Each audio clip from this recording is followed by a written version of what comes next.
Hai semuanya, apa kabar? Semoga kalian baik-baik aja. Seperti yang pada judulnya, kalian bisa tahu apa yang kita akan bahas hari ini. Sum kuning. Aku sebenarnya agak deg-degan juga mau ngebahas hari ini karena emang lumayan kontroversial ya ceritanya waktu itu. Dan aku juga nggak nemuin banyak video tentang sum kuning. Aku cuma menemuin beberapa artikel.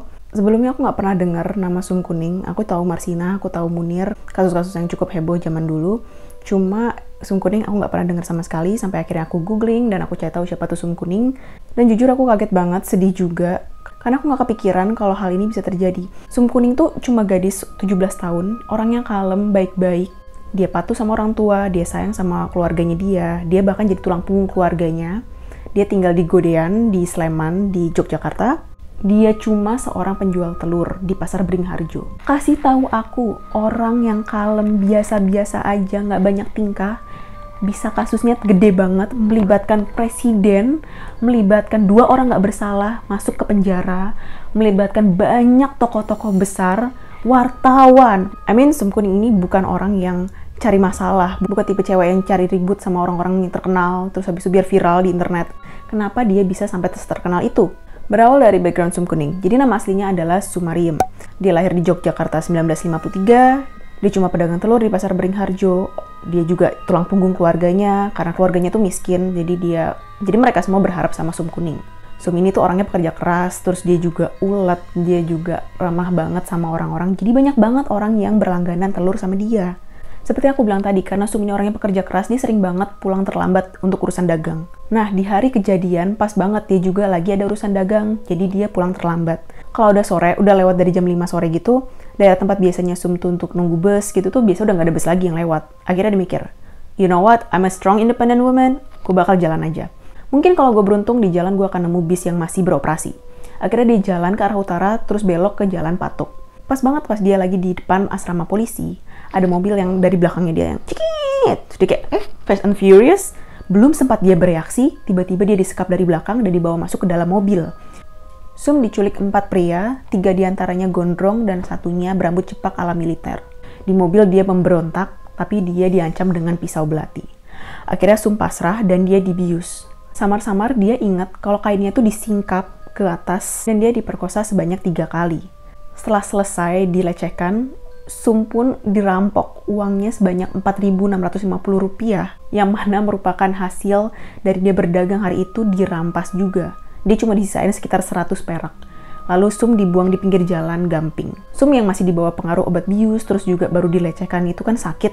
Akhirnya dia bertatih-tatih mencoba berjalan menuju arah kota Yogyakarta. Sampai akhirnya pas jalanan udah mulai terang, hari udah mulai terang, dia ngeliat orang udah mulai lalu lalang, dia nyetop sebuah becak dan dia minta tolong, Pak, bawa saya ke daerah Bumijo, ke rumahnya Nyonya Sulardi. Nyonya Sulardi ini adalah salah satu pelanggan telurnya di Pasar Beringharjo. Sampai dia ke rumahnya Nyonya Sulardi, dia nangis, dia ngadu, dan Nyonya Sulardi juga shock. Dia bingung karena kainnya si Sum kuning ini banyak banget bercak-bercak darah dan kakinya juga berdarah. Pas banget pagi itu, salah satu tetangganya si Nyonya Sulardi yang bernama Tut Sugiarto, beliau mendengar isak tangisnya si Sum dan dia datanglah ke rumahnya Nyonya Sulardi. Tanya, ada apa?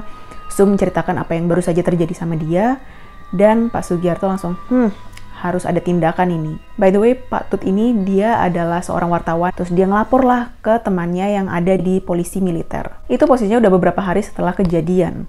Akhirnya polisi militer datang ke rumahnya Sum, dia dibawa ke rumah sakit Bethesda. Di jalan menuju rumah sakit Bethesda, mereka ngelewatin jalan Patuk nih. Sum nunjukin, itu Pak, di situ tempat saya diperkosa, tempat saya diculik. Dan benar aja Sum itu diperkosa karena selaput darahnya sobek, terus ada memar-memar di daerah selangkangannya. Akhirnya karena adanya kasusnya Sum ini, semua orang jadi geger, masyarakat pada heboh, terutama ibu-ibu yang mereka punya anak gadis, mereka takut anak gadisnya dimangsa. Terlebih lagi, 3 bulan sebelum kejadian pemerkosaan Sum ini, ada seorang guru muda dari Stella Duse, yang kita sebut aja namanya Gadis N. Dia diculik, diperkosa, dan diturunin di jalan. MO-nya sama seperti yang dilakukan terhadap Sum. Masalahnya pemerkosa Gadis N ini sampai saat itu belum ditemukan. Orang makin panik dong, wah ini pasti orang yang sama. Mereka berspekulasi, dan juga mereka berspekulasi kalau pelakunya ini dari kalangan orang kaya, karena tahun 70-an nggak banyak orang yang punya mobil, cuma anak-anak pejabat dan anak-anak orang kaya aja. Setelah kejadian itu, akhirnya media massa dari dalam dan luar Yogyakarta banyak banget yang liput soal pemerkosaan Sum ini. Mereka juga nyamarin nama Sum jadi Sum Kuning, karena mereka nggak mau identitasnya Sum yang asli itu terbongkar. Juga karena Sum Kuning itu nama panggilannya Sum waktu kecil. Dia dipanggil Kuning karena kulitnya kuning langsat. Akhirnya pada tanggal 28 September 1970, ada isu kalau ternyata polisi udah nangkep siapa-siapa pelakunya dan mau diarak di kantor polisi. Masyarakat seneng dong, weh yuk kita tonton yuk. Mereka rame-rame ke kantor polisi, mereka mau lihat siapa yang diarak. Tapi ternyata nggak ada sama sekali, itu cuma hoax. Mereka kecewa. Aku kesel banget sama kasus ini. Sum itu kan udah di rumah sakit nih, di beberapa hari dirawat di rumah sakit karena untuk divisum. Setelah keluar dari rumah sakit, kok ya dia malah ditangkap sama polisi. Dibilang katanya dia menyebarkan berita bohong, menyebarkan hoax.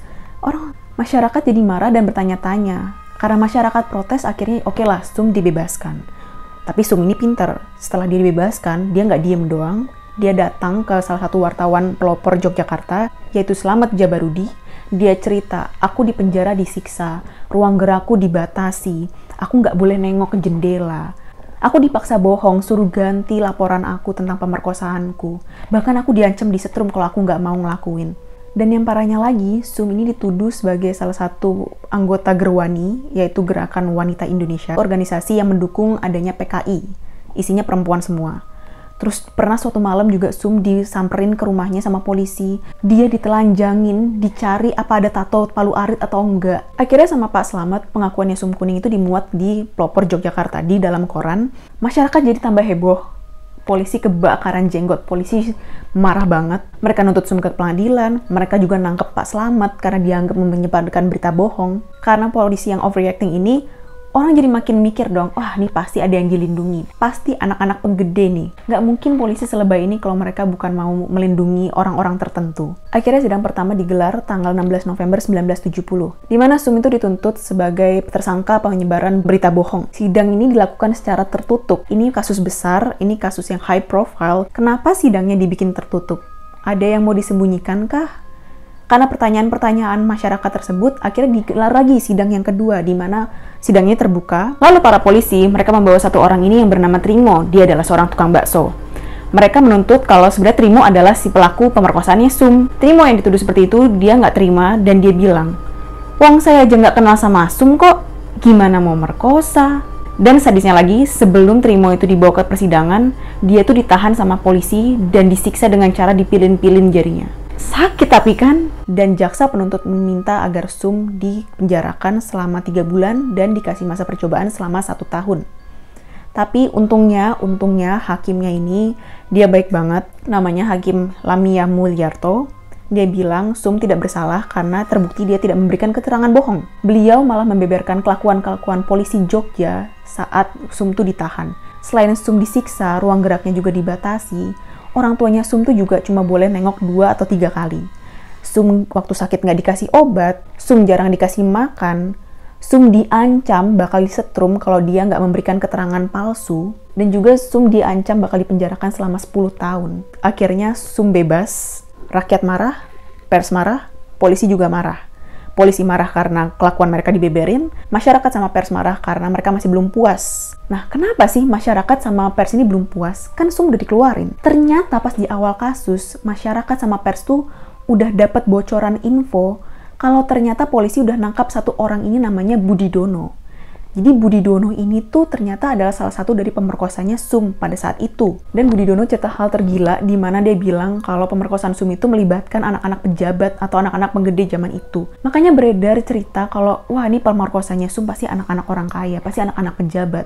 Jadi Budi Dono ini cerita kalau waktu itu dia lagi nongs gitu ya, lagi nongski di Malioboro. Terus dia samperin nih sama satu temennya, namanya Mur. Mur ini adalah anak dari Brigadir Jenderal Katamso. Beliau adalah pahlawan revolusi di mana beliau meninggal karena membela Pancasila. Salah satu dari orang-orang yang berusaha memberantas PKI tahun 65. Nah, Mur ini bilang ke Budi Dono, Bud, kok kayak aneh ya ngomong Bud? Bud, jadi nggak nih ntar malam? Budi Dono kayak, oh jadi dong, yuk kita jemput yang lain. Akhirnya mereka naik mobil jeep ini. Terus mereka jemput temennya, salah satunya adalah Angli Kusumo. Kalau kalian nggak tahu siapa nih Angli Kusumo, dia adalah anak Paku Alam ke-8, yang mana dulu menjabat sebagai gubernur kedua di Yogyakarta. Dan mereka jemput satu lagi temennya namanya Ismet. Akhirnya keempat laki-laki itu, mereka naik mobil, mereka jalan mencari mangsa, mencari perempuan untuk diperkosa malam itu. Dan seperti yang kita tahu, korbannya adalah Sum. Pantesan polisi mati-matian mau ngelindungin. anak orang kaya semua, anak pejabat semua. Berita ini nyebar cepet banget sampai ke telinganya Paku Alam ke-8. Dan beliau bilang, nggak bener itu, cerita bohong itu, dilebih-lebihkan. Untungnya di tengah-tengah kekeosan dan kekorupan pejabat zaman dulu, ada satu orang ini yang, I thank God, ada satu orang ini yang baik banget. Dia itu adalah Kepala Kapolri yang bernama Hugeng Imam Santoso. Orang ini punya integritas, dia jujur, dia nggak takut sama orang-orang besar. Bahkan moto hidupnya dia cuma takut sama Allah. Sedikit background buat Hugeng Imam Santoso, kita di sini panggilnya Pak Hugeng.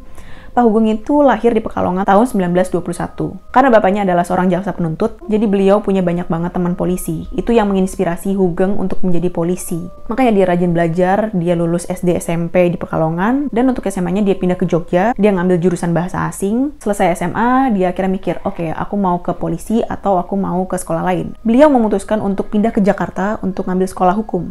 Di sana dia aktif juga di organisasi dan ketemu banyak banget orang penting. Salah satu dari antara mereka adalah yang bakal mempelopori kemerdekaan Indonesia, ada yang juga jadi wakil Perdana Menteri, ada yang nantinya juga jadi Menteri Hukum. Sayangnya nih tahun 42 Jepang kan datang ke Indonesia. Akhirnya sekolah hukumnya Pak Hugeng ini ditutup, dia balik ke Pekalongan. Dia nggak tahu nih, mau ngapain nih, bukan jadi pengacara, malah jadi pengangguran banyak acara. Beliau akhirnya memutuskan untuk berjualan telur sambil berjualan buku pelajaran sekolah Jepang. At some point, beliau juga pernah bekerja sebagai penyiar di radio Jepang, sampai akhirnya beliau bilang, aku nggak suka pekerjaan ini, aku mau daftar ke sekolah polisi. Dan dari 130 pendaftar sekolah polisi, beliau diterima bersama 10 orang yang lain. Emang pinter banget. Di sekolah polisi pun Pak Hugeng ini juga pinter. Terus dia juga pernah dikirim untuk kursus di sekolah provos, sekolah polisi militer di Georgia, Amerika Serikat. Semenjak dia pulang, dia karirnya bagus banget. Dan pas kejadian SUM ini berlangsung, Pak Hugeng ini udah menjabat sebagai Kepala Kapolri.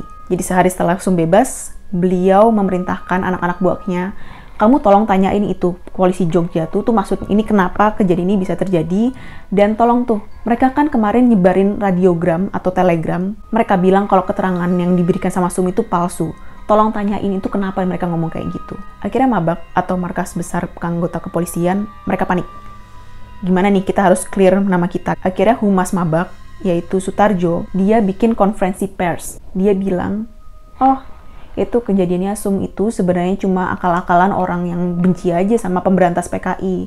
Dia pengen jatuhin nama-nama tokoh-tokoh pemberantas PKI, makanya dia bikin lah tuh kasusnya SUM. Kalau masalah telegram, kita ngomong kayak gitu cuma buat nenangin ibu-ibu aja, karena mereka semua pada panik. Biar nggak panik, kita bilang lah kalau keterangan yang diberikan SUM itu palsu. Yang mana sama sekali nggak make sense. Pak Hugeng yang denger semua itu langsung, cringe. Akhirnya dia bentuk tim, di mana dia bilang, siapa-siapa yang tahu tentang kasusnya SUM, punya info, tolong datang ke saya dan tim saya.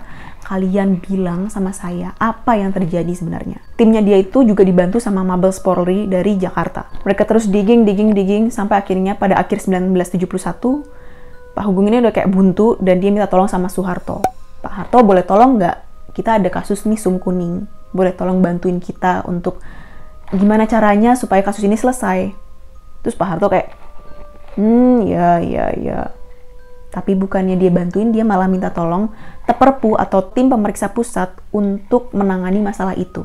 Pak Hugeng bingung dong, kasusnya SUM ini kan kasus kriminal. Teperpu ini kan untuk ngatasi masalah politik sama PKI. Emang apa hubungannya? Kan kasusnya SUM ini nggak mengancam kestabilan negara. Kenapa Pak Harto mikir kasusnya SUM ini mengancam keselamatan dan kestabilan negara? Sementara itu masyarakat dan pers tambah heboh karena ada beredar satu buku ini judulnya SUM Kuning, di mana di situ cerita tentang kejadiannya SUM dari awal sampai akhir. Buku ini merasakan rakyat ya bun. Akhirnya sama Kejaksaan Agung buku ini di stop peredarannya. Aku coba lihat di website ada beberapa orang yang katanya jual buku SUM Kuning ini, tapi pas aku tawar, mereka ngasih harganya tuh tiba-tiba dinaikin. Misalnya kayak harganya tadi 100.000, tiba-tiba jadi 200.000. Jadi aku agak skeptical juga ya, ini buku beneran masih ada atau enggak. Atau jangan-jangan orang-orang ini cuma bohong aja. Lanjut, akhirnya pada tanggal 2 Oktober 1971, Pak Hugeng ini resmi dipensiunkan, alias dipecat. Pak Hugeng bingung, kenapa saya dipensiunkan? Saya kan baru 50 tahun. Dibilangnya sama bosnya, kamu dipensiunkan karena kita mau cari orang yang lebih muda untuk jadi kepala Kapolri. Dan anehnya, penggantinya Pak Hugeng ini lebih tua daripada Pak Hugeng. Fix banget Pak Hugeng ini ditutup mulutnya supaya dia nggak beberin semua kejadiannya Sum, dan supaya dia nggak meneliti lebih lanjut dan mengungkap siapa dalang dibalik pemerkosaan Sum Kuning. Akhirnya sidang lagi digelar. Nah, sidangnya sekarang ini beda skenario. Skenario yang baru dibikin sama mayor polisi yang bernama Rukmini. Dan di sidang ini, tiba-tiba yang pelakunya tadinya cuma 4, tiba-tiba jadi ada 11. Jadi ada 11 terdakwa. Dan di skenario ini dibilang kalau 11 orang ini adalah orang biasa-biasa aja, bukan anak pejabat. Mereka tuh naik 2 mobil, 1 jeep, 1 station wagon. Kenapa harus jeep ya? Kayaknya jeep itu dulu kendaraan universal penculik. Lalu ke-11 orang ini culik Sum di depan asrama polisi. Mereka bawa Sum ke arah Prambanan dan di sebuah rumah di daerah Klaten, mereka memperkosa Sum. Setelah selesai, mereka bawa balik Sum ke kota Jogja dan dia dibuang di pinggir jalan Gamping. Tapi ada satu hal yang bikin gatel di kepala kita semua dan masyarakat pada saat itu. Sum di sini terlihat kayak akrab banget sama Rukmini. Dia kayak ketawa, hahaha, terus dia ngobrolnya akrab. Dia kayak, hal ini menimbulkan kecurigaan. Apa jangan-jangan Sum ini tuh udah kenal sama Rukmini?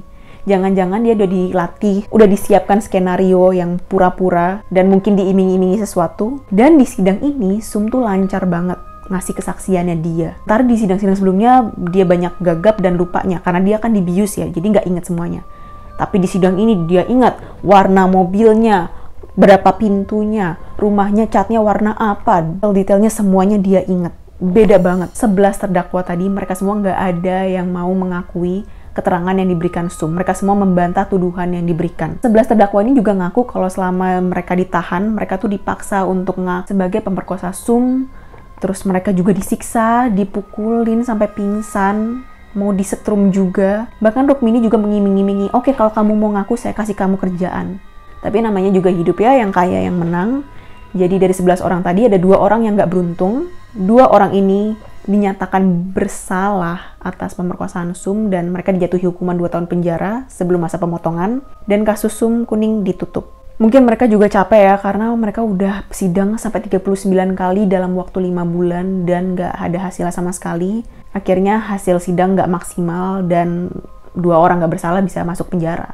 Dan yang terjadi setelah persidangan terakhir ini, Sum nggak lama kemudian pindah. Dia pindah dari Jogja ke Semarang. Di sana dia kerja jadi perawat di salah satu rumah sakit tentara.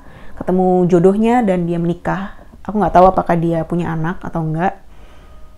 Mungkin kalau masih hidup Sum sekarang umurnya 67-68. Saking hebohnya kisah ini, dijadiin film juga sama sutradara Feng Rompende.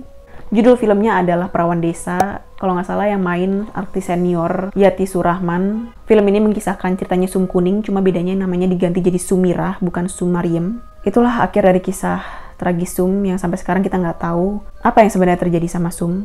Apakah benar 11 orang itu yang memperkosa Sum atau ternyata itu adalah anak pejabat? Dan pertanyaan yang krusial, kenapa orang kaya dan orang yang punya jabatan selalu yang menang? Komen di bawah gimana menurut kalian. Kalau kalian suka video ini, like, subscribe. Dan jangan lupa aku upload video setiap minggunya. Jadi, I'll see you on my next video. Bye!